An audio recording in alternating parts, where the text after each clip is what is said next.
This video is brought to you by CardTrader. Use my affiliate link below when signing up and see how their service CardTrader Zero can save you on shipping today.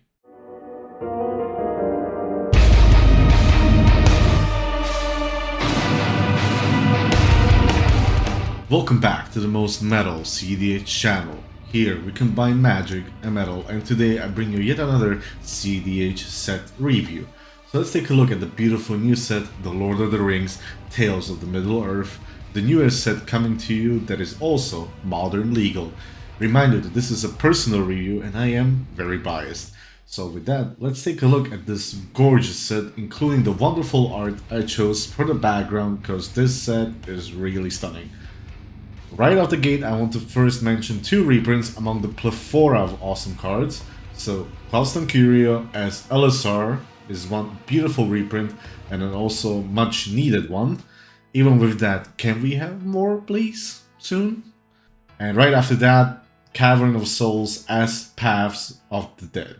I just love the art and the name and I need this version in my life as soon as possible. And now that we are done with the reprints, let's look at 17 cards I picked that are new to the game in no particular order. Let's start with a new Esper commander with Saruman of Many Colors, a 3-mana and Esper commander with Ward. Discard an enchantment, instant or sorcery card. Now that is protection. And the card reads also as, whenever you cast your second spell each turn, each opponent mills 2 cards.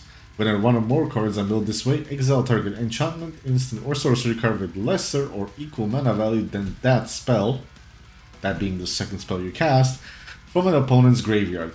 Copy the exile card, you may cast a copy without paying its mana cost. Now this reminds me of good old Soundwave days, just so much better. Yes, milling in cEDH is not always a benefit with Breach and Doffy around, but the counterpoint, this hits instant sorceries and enchantments, so maybe you'll steal someone's Breach this way, or a winning piece and you are an Esper, which is a great color combination. Now, only thing I wish was that it would mill me as well and not just opponents for some more shenanigans with reanimation and stuff. And then cEDH spells are cheap or free with still a high cost, so I can imagine this breaking through counter wars and so on, stealing that whatever you need to win or to, well, counter the counter that's trying to stop you. 6 mana is a ton, but where there is a will, there is a way. I will be thinking about building Saruman of Many Colors for the channel, so stay tuned. Fun things may happen. Next, let's look upon the Doom of Mankind, namely Mount Doom, a legendary Rakdos Painland that also for 7 mana can destroy all but 2 creatures on the field by sacking a legendary artifact. That's cool, okay, but not the reason I like it. Now, the honor goes to the middle paragraph where for 3 mana, this pings all opponents, and you know what that means? World Gorger Loop's outlet that is a land. Awesome, and it gives the right colors for Rakdos, unlike Shivan Gorge or that desert, whatever it's called. Also, it helps with pesky colored mana in Rakdos decks that want to build Tainted Pack style mana bases. Speaking of World Gorger Loops, let's move straight on to Sauron, the Lidless Eye, a Rakdos 5 mana, free and a Rakdos Avatar Horde that on ETB basically snags a creature from an opponent for a turn. So it's like, you know, Pack Betrayal style kind of effect. But again, the main point is the ability for Rakdos and a colorless 3 mana. It buffs your creatures and makes each opponent lose 2 life. Welcome back, World Gorger Dragon, and not only with that land as an outlet, but now a new outlet in the command zone. So Rakdos steal and sack and burn. Like Sauron, I would basically want to watch the world burn as well, so let's help him with that, right? Speaking of the downfall of man and Sauron, let's stick on that note with Sauron the Dark Lord, a Grixis legendary Avatar Horror for 6, so free and Grixis, that has, like Saruman of Many Colors, one very strong ward ability where, as an additional cost to target him, you have to sacrifice a legendary creature or a legendary artifact. Wow. Also, he's a 7/6, so 3 hits and boom, someone dies. Also, Sauron the Dark Lord grows an Orc army anytime opponent casts a spell. And speaking of that army, anytime it hits, it can also be a zombie army, it doesn't have to be an Orc army only. The ring tempts you. On the screen you can read on the emblem what it actually does, if you don't know by now. So pause the video, read, refresh, and You back? Okay, because there's still not enough. But because also Sauron has, whenever the ring tempts you, you may discard your hand. This also works if you have no cards in hand last time I checked. And if you do, draw 4 cards. That was a wall of text. In short, it's a Grixis commander that's hard to kill, can refill your hand by hitting your opponents with certain creatures that you make because your opponents cast spells. They will always cast spells. And you can fill your own breach and sacrifice themes. And yeah, you know, it's great. It's really great. And I was even thinking of building another Grixis deck for the channel, and guess Sauron will be next. Unless someone brings it along to face me. Normally I side with Dark Lord, but if it's going to be on the other side of the table from me, oh boy, you better believe I will march to the Mount of Doom in a second. Speaking of commanders, here's a great new commander, Aragon the United, that costs a red, a green, a white, and a blue, so it's that Witch Eye or your Tiller. I always confuse these, but anyways, Aragon is a 5/5 that triggers anytime you cast a spell from one of its colors. White makes you a 1/1 soldiers, blue lets you scry, and red makes you bold target opponent, and green buffs them creatures you make. Now this would occupy the similar slot as Bruce Thrasios, which is Dawnwaker, but, at least in my opinion, this feels more like the new Stax commander. It's no Jetmir, but like with Jetmir, the 99 can well be adjusted to make this work. I just wish the blue Scry 2 was Scry 2 and draw 1, so you have another Isoref commander, but as is, I believe we will see Aragon on the battlefield staxing us out and overwhelming us with giant soldiers. The fun really begins with the multicolor cards, so maybe it's the other side of the coin as Dawnwaker. Let me know how you crush your opponents with Aragorn. Moving on to another legendary creature, but here it starts to be a more of a 99 complement instead of being in the command zone, and for that I enlisted first Gollum, Scheming Guide, a 2-mana 2/1 for 1 and a black that reads, whenever Gollum Scheming Guide attacks, look at the top 2 cards of your library, put them back in any order, then choose a land or non-land. An opponent guesses whether the top card is the chosen kind and you reveal it. If they guessed right, Gollum is removed from combat. Otherwise, you draw a card and Gollum can't be blocked. I hear all Tymna players rejoice and shake in excitement, and me as a Rafine player too am excited. Especially with stacking them Rafine triggers will be fun. Also, messing with your opponents in this way seems fun and may break some of that tension that some cEDH pods tends to have. Remember guys, it's still a game, so have fun. Moving on to more human matter stuff with Boromir, Warden of the Tower.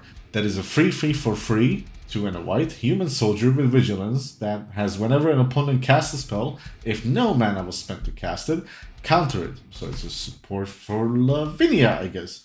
But can also be sacrificed to give indestructible to your board, but in cEDH that does not matter with Psycrifts and Toxic Deluge raising the Shire.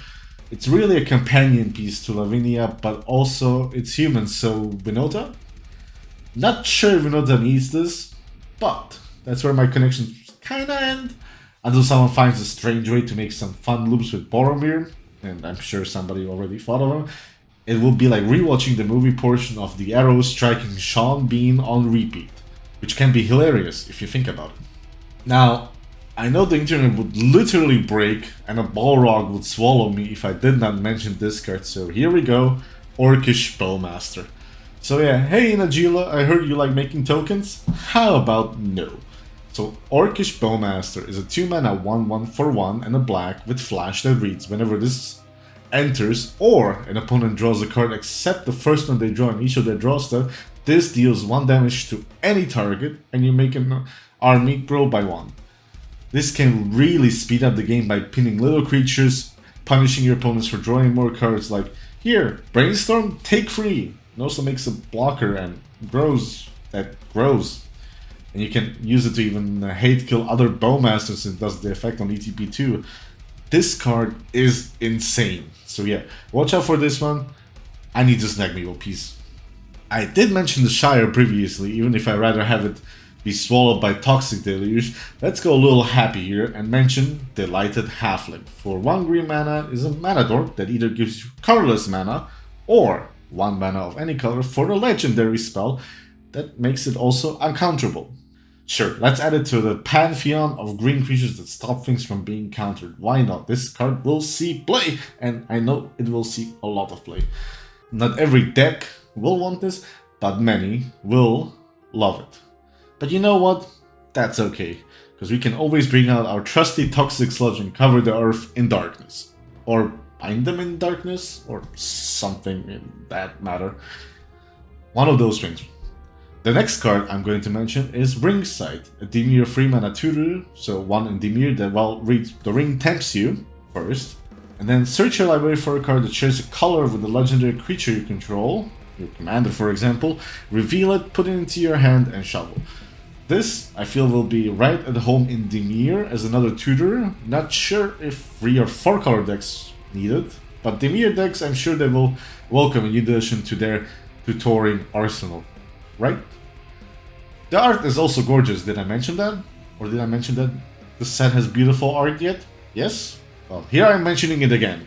Now we all know almost nobody plays Remand in cEDH, but Reprieve may be something for Mono White. I'm sure Charles will have notes for this one, but anyways, this is a white instant for 1 and a white that returns a spell to its owner's hand, so uncounterable doesn't matter. It literally stops anything. And on the plus side, you draw a card. So yes, it's literally white Remand, but I'm sure Mono White, with all their shenanigans and stacks and Elish Norns and whatnot, will not mind a good Reprieve once in a while. Let's stick with the fun we're having, and let's mention my pet card, Nasty End. A 2-mana instant, so 1 in a black, that reads, in addition to casting this spell, sacrifice a creature, and when you do, draw 2 cards. If it was legendary, you draw 3 cards. Now, why does this sound so familiar? Oh yeah, it's basically Tevish's first ability, but the word commander is replaced with legendary. And everybody knows I love Tevish, and yes, I want to play this card, but I feel this is more of a Rakdos Tevish version, so Tevish Rograk. You know, sack Roger and draw 3 cards, if Tevish is unavailable. Will this really see play? Not sure. Will I try to play it in decks? Yes. Yes, I will, and no living or dead man can stop me. Also, anytime I read this card, I want to say nasty plot, like the Pokemon ability, but, you know, anyways, let's get back on track. And by track, I mean the legendary land of Minas Tirith. It enters untapped if you control a legendary creature, taps for a white, or for 2 mana, 1 and a white plus tapping it, you can draw a card if you attack with 2 or more creatures this turn. So, Mono White, Orzo stacks. Please, Charles, lend me your power. But yes, otherwise it's an untapped white land now. Now there is a full cycle of these, but outside of Minas Tirith, I'm not sure these will see play. Maybe the black one, but I kinda doubt it. They're kinda meh.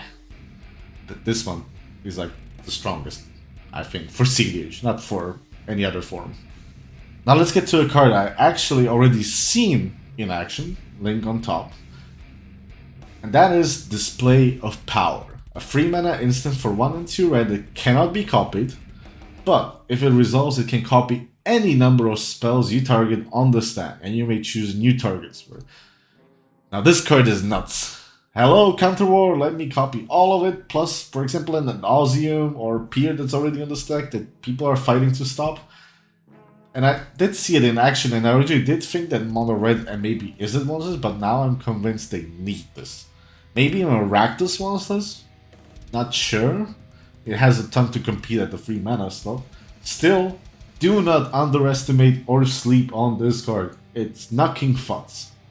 The penultimate card I want to mention today is Born Upon a Wind. A 2 mana instant for 1 in the blue that reads, you may cast spells this turn as though they had flash, and draw a card. So this is like, you know, Scout's Warning or Quicken, but brought up to an 11. But also, warning, remember the card Flash, you know, the one that's banned now? This is not Flash. But this can make some decision making more difficult, and sometimes even more fun and interesting on the interactions on the stack. I just want to see this being cast during a huge counter war to cast Dockside, followed by Oracle Tainted or Consult to win on the stack, and I want to be the one that does this. So maybe building Sauron is more and more a reality rather than a grim tale. And now, to end this list, we got Lofo, Corrupt Sheriff, And also legendary halfling rogue that reads whenever a player casts their second spell each turn, so like Ledger Shredder, you lose 1 life and create a treasure token. So in other words, gold leads to death and death leads to gold. This for sure is both a great commander and great in the 99 in Orzhov and higher colored decks. I can even see Rafine playing this to ramp. Greatness at any cost, right? Unless you die to the trigger, courtesy of a greedy Adnos or something. And with that, we have come to the end.